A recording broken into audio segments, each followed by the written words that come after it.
I'm Norm Easterbrook, Director of River Center here in Columbus, Georgia. Together, we are making great progress in getting COVID behind us, and we are eagerly planning on how to restart the arts in Columbus, Georgia. You are important to our success, and you can help us get started even sooner.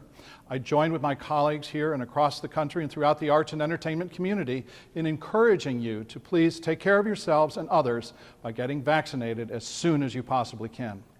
River Center Arts in the Spotlight is a series of conversations celebrating how restarting our entertainment, art, and cultural organizations will look and what that means for our community. Let's start the conversation.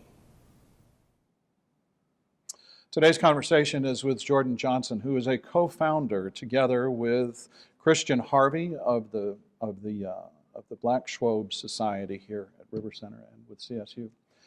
Jordan, thank you so much for spending time with us. Thank you. Appreciate it a great deal. All of this started about a year ago. Tell me about the organization. What was the motivation for it, and why did you put all of this together?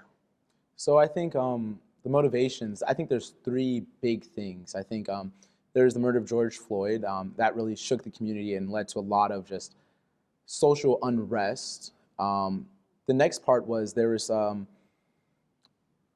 discovery that there's some discrimination within the theater department, and since we're College of the Arts, it's really close, so everyone was just like, wow, that's so close to us. And then I think because of those two, one of the alums, Victoria Evans Cash, she made a group chat with all the Black students just like saying, hey, we need to be together and just do things. And one of the things that Christian and I did is that we took the students that are here and we made the Black Schwob Society. Now that we have the Black Schwob Society, one of our goals was to just advocate for Black musicianship, make sure there's representation, making sure that we can be involved in the community as musicians and make sure that it's known that Black musicians are able to do the things that all other musicians are able to do. And you've done just that with the concerts on Broad Street, yes, on Broadway, which I think are really. Tell us a little bit about that and maybe some other activities that you all have engaged in. So that event is bringing Schwob to the streets, and really, it worked out really well because of COVID, a lot of things were canceled. And one of the coolest things about Broadway, especially in the warmer months, is like the evening concerts. So when we said we wanted to be in the community, we were just like, okay, let's do concerts. Let's try to get on the main stage. And it worked out really well because Uptown just wasn't booked. And since we didn't have any applications, we really didn't have to do a lot, or we weren't prevented from doing anything. So we just gathered a bunch of students, some faculty too, and we set up on multiple locations down Broadway and just performed. And it gave us an amazing opportunity to just interact with the community, perform, mostly perform because of COVID, all of our performances were limited. You're a trombone major. Yes. Okay, and you're a senior with the school. One of the things that I've enjoyed actually since I've been here, and it's happened more so with COVID, is playing in the parking garage across the street. I mean, that's really cool. It's kind of like playing in a natural canyon in some ways with all of that great reverberation. I want to deviate a little bit from the organization. Why the trombone? What motivated you to play the trombone? And do you play a regular trombone? Do you play a bass trombone? I think there's a contrabass trombone too. Yeah, there is. Okay, so which of those do you play? So I started off on the tenor trombone. And throughout most of high school, I played the tenor trombone. Around my sophomore year, I started playing the bass trombone because, in high school, bass trombone isn't like, yes, we love it. It's more of like the fourth part. No one wants to do it. But I said, okay, I'll do it. And all throughout high school, I'd play it. I'd audition for All-State in it. And then when I got to college, I was just like, I really like playing bass trombone. So my second semester of my freshman year, I switched. And from there, I've just taken off and just played a lot of low notes. There you go. I love it. And music can't happen without that bottom line going, right? Yep. So the organization was founded about a year ago, and we're fast forwarding now to a year. We'll acknowledge that we're doing this interview on the anniversary of George Floyd's death. In the year that's transpired, have you seen a difference? What are your thoughts on it? Look back over that time and share some of your thoughts, if you would. I think in this past year, there's a difference, but it's subtle. I think in circumstances like this, it's not something that's going to be changed overnight. It's going to take a long time. I think one of the things that we realized with the Black Schwob Society is that we need to create a presence that's everlasting, and that change is going to happen overnight. So like with the board, we like talk, and we're just like, it'd be nice to receive more recognition, but it's more of like, that's going to take time. And from the things that we have done, they've been very successful. And as we can see with this interview, it's starting to gain attention, and we can only hope to keep on doing what we're doing, and that would become a bigger presence and be able to promote more change. Now, your focus is with the students and faculty here at Schwob. At first, when I heard about the Black Schwob Society, and I thought music, I thought more of the composers that we don't know about.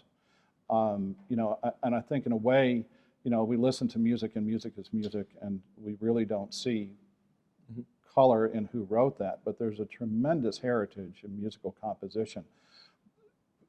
What is your focus now? Is your focus on student and faculty experience, or are you also interested in the history behind that and in promoting more of the composers that are Black? I think it's both. I think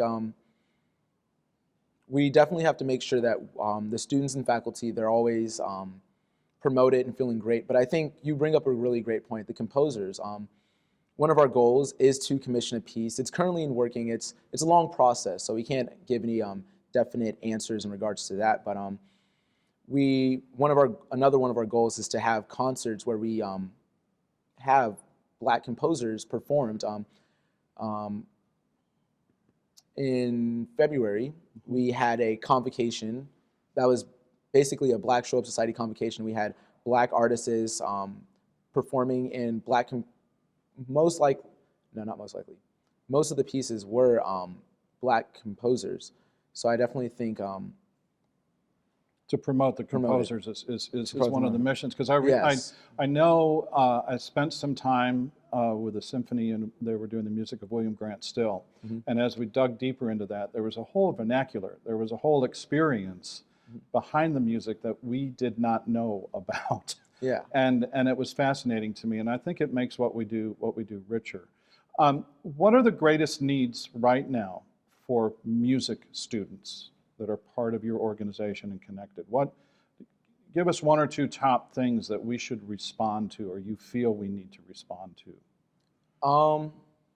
I believe some of the top needs for our students would be attention and recognition. Okay. And do you think that that's now, well, you mentioned that that's now happening over the course of this year. I want to ask a little bit more personal question about this. Is there anything in your formative years, in your youth, that you look back on and say, this is the incident, or this is something that has led me to be a leader in the Black Schwob Society? I believe there hasn't been a necessarily an experience that's just like triggered me, just like I need to do this. I think part of it is because I've just been grateful that no one's ever been discriminatory to me, but I also believe that I've always embraced who I am for the most part. So finding myself in this leadership position representing the Black Schwob Society isn't something I think, it isn't a result of things. It's more of a culmination of me enjoying who I am, music, being Black.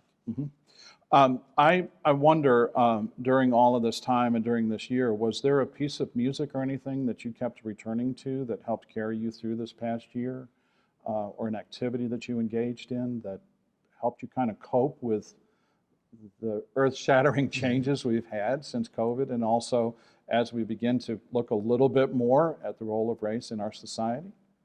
There hasn't been any specific music, but I think the activity has been performing and just playing my instrument, either with myself or with my friends and colleagues. Now, I do want to just kind of ask you just one last question about all this, and it's going to be important to me and to others. You've started an organization that's very interesting to a lot of people, and I think there are folks that would like to learn more and know about it. Tell us how we can contact your organization. Is there a membership involved? Is there a way to get on a mailing list, website, anything like that? Give us a little commercial right now. So I think we have a couple of forms. I think our main form is Instagram. I think that's a wonderful platform for just connecting with everyone. That's Black Schwob Society. We also have a Facebook at that same name. We also have an email, which can be found on the Facebook. I can't remember the exact Okay. details, but I don't want to get it wrong. I know you can find it on the Instagram or Facebook. And we can put that up in a graphic on this. as Exactly, well. yes. So, Those are our two main platforms. okay. So you're on your way out. You've got one last course, astronomy. You're looking to the stars. Are you Yep. going to stay with us in Columbus? You're going to go on your way? What's your connection going to be with the society after you leave? What do you hope to do? I definitely think this year, since it's my last year, it's a very crucial year because it's like a lot of the founding members are going to be leaving, going to other things. So we're going to have a heavy emphasis on gaining the membership and preparing the next leaders for the society. One of the things I know that I'll do is make a binder of just like how to be the president or on the board of Black Schwob Society, because this was a lot of our first organization, so there's so many things we just had to learn like on the fly. So I definitely think if I could give that information to a future president, it'd be great and so helpful. Well, yeah, and I think that's it's a great thing to do, to kind of leave that heritage behind as you go and to leave that experience. So Jordan, thank you so much. I also want to thank Christian as well Thank you. for the work that both of you are doing with this organization. And like I say, I hope you'll return, or others will return, and we can talk a little bit more about what's going on. Yeah, no, I love it. Thank you. Okay, it's a pleasure. All the best of luck to you. Thank you. Thank you. Thank you for joining this River Center Arts in the Spotlight conversation. If you would like to suggest a topic, organization, or individual for us to include in these conversations, please contact us through our website, rivercenter.org. And finally, you are important to us. Please take care and get vaccinated as soon as you can. If we all do our part, we'll be together sooner to celebrate the entertainment, art, and culture that makes and defines Columbus as a great place to live, work, and play. We look forward to continuing these conversations as we restart the arts in our Columbus community.